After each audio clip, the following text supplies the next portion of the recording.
I was a full-time Twitch partner with 250 average viewers, an incredible community, and was a coach to hundreds of streamers. So why'd I stop streaming? First off, the full-time streamer lifestyle is actually pretty toxic. It's very glamorized. You feel like when you're streaming part-time, or if you're watching other people who are full-time streamers, that it's this really exciting, fun thing to be able to turn on your camera and play video games for hundreds of people who love you. But it's really not that. Full-time streaming can be really toxic because your entire ability to pay your bills, grow your community, and be relevant in the industry is reliant on how likable you are. And this is why some streamers can come across as really fake, because they know this and they will do things on their stream that make them more likable, and this is an intentional thing. To me, it doesn't feel like an integrity move to change my behavior so that I can get likes and views for a live stream. And the reason that you have to do this is because it's a practical thing. Humans are not likable 100% of the time. And it's not just streaming. Whenever you're a full-time streamer, you have a responsibility to social media as well. This means that you're on X, Instagram, TikTok, YouTube, live streaming, and creating content on all of these platforms, basically from the minute that you wake up until the minute that you go to sleep. Being that attached to social media is not good for you. You start to care more about what strangers on the internet think of you than your own friends and family. The lifestyle of waking up every single day, trying to be as likable as possible, trying to grow your community, judging yourself based on how many views and clicks and follows you get, and then also being so attached to social media and all of the drama that comes along with that is incredibly unhealthy. Like, your mental health takes a huge dive, and that's exactly what happened to me. Another reason I stopped streaming, and this one's kind of sad to say, the community is pretty mean. I'm not talking about my community. I absolutely loved my community. I thought everybody was incredible. I mean the community of streamers. Other streamers can really be awful to each other. Now, this isn't a requirement, but it's very helpful for your bills, your ability to grow and stay relevant, for you to be able to grow and maintain friendships with other popular streamers. And so it creates this really weird power dynamic where streamers who are popular during that period of time have a lot of power, streamers who are less popular during that period of time. And this can change at any time. You never know who's gonna pop off next or who's gonna lose their relevancy. I do think that you can make genuine friends with other streamers, but it's very difficult in an industry where people are so incentivized to like grow their communities and do things for clicks. Also, if you don't believe or do the things that are like popular in the zeitgeist that everybody else believes and does, people will not like you. When I was creating all of this stream coach content, I had so many popular streamers come after me because they thought that I wasn't allowed to monetize content creation, or I guess monetize education. And now, don't get me wrong, I am in a place in my life where I actually am a bigger believer in the power of free education, doing things for free, and I understand why a $500 program to a lot of people was just a ridiculous amount of money, and that upset them. Also, now that I've been in marketing for video games as long as I have, I realize that gamers have a very high control quotient.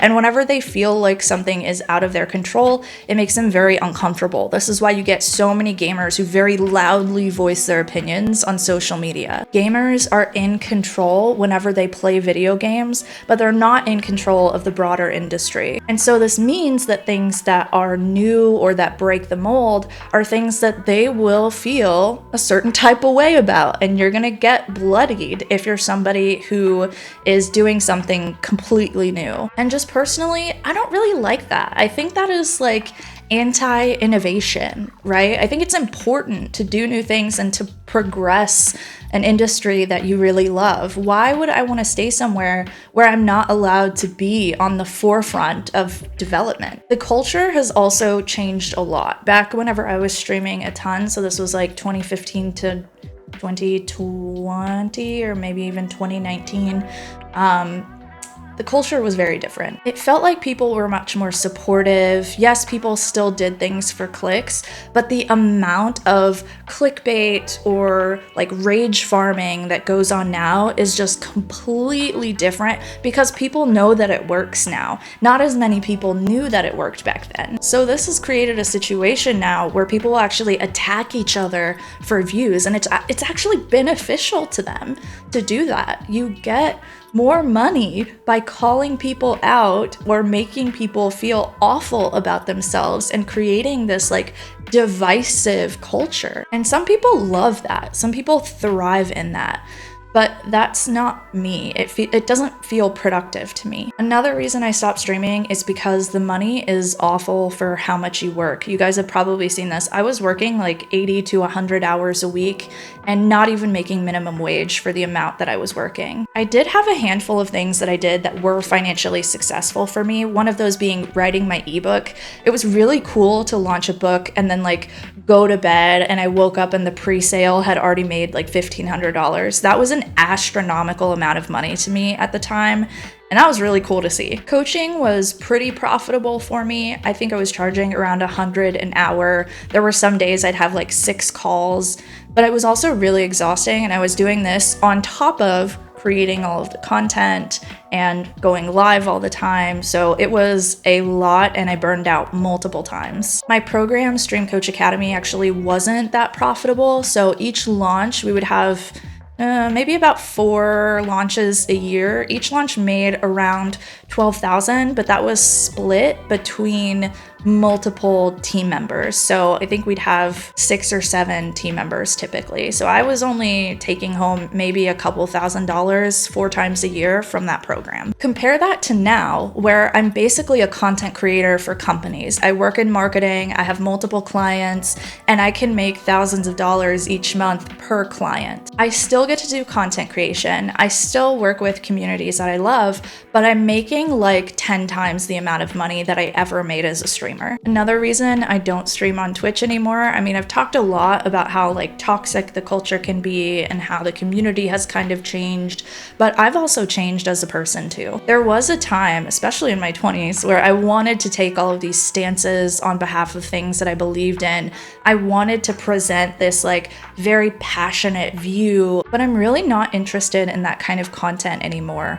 I find myself so much more excited by streamers and other creators who are able to present nuanced information or both sides of an argument. I would much rather learn how other people think so that I know why I believe the things that I do and I can defend those beliefs, as opposed to just following the popular narratives just because they're popular. I also don't want to take social media as seriously as I used to. It was really toxic to think about how everything was presented and if it would make people like me or dislike me. And now I just want to post about playing video games and eating mochi donuts on X. I don't care. Now, I'm saying a lot of these things about my own experience with streaming and with the Twitch community, but I also know that it is a very healthy thing for other people. Twitch and Twitch streamers do an incredible job of helping people who feel like they're completely ostracized be part of a community. It helps a lot of people feel less alone. And so while it's not the right place for me to invest the majority of my time, I can appreciate and understand and be grateful that there are other people who are doing this work and helping people. Ultimately, I'm really grateful for my time on Twitch because it taught me so much about marketing and doing all of the things that I do now for companies. It led me to this awesome career where I get to have the lifestyle of my dreams. I got so many awesome experiences, like my ebook being featured in Ninja's book and being flown out to all these conventions. I met so many great people. It was a huge part of my life, but I'm also really grateful that I made the decision to step away. I'm in such a healthier place now than I ever was as a full-time streamer. And that's not goodbye, right? Even though I haven't streamed in years, it's still possible that I'll come back someday. I've thought about it multiple times. I know live streaming is the best way to grow a community, and if I want to grow an online community of my own someday, I will invest pretty heavily into live content. As of right now, I'm really happy with YouTube because it allows me to still be creative and talk about things that I'm passionate about. I have 3 YouTube channels, by the way, and not have to be so attached to the social media world. You'll probably see me live at some point in the future, but I'm not just gonna go live just to go live. It will be something that I do because it's intentional and I want to grow a community for a specific reason.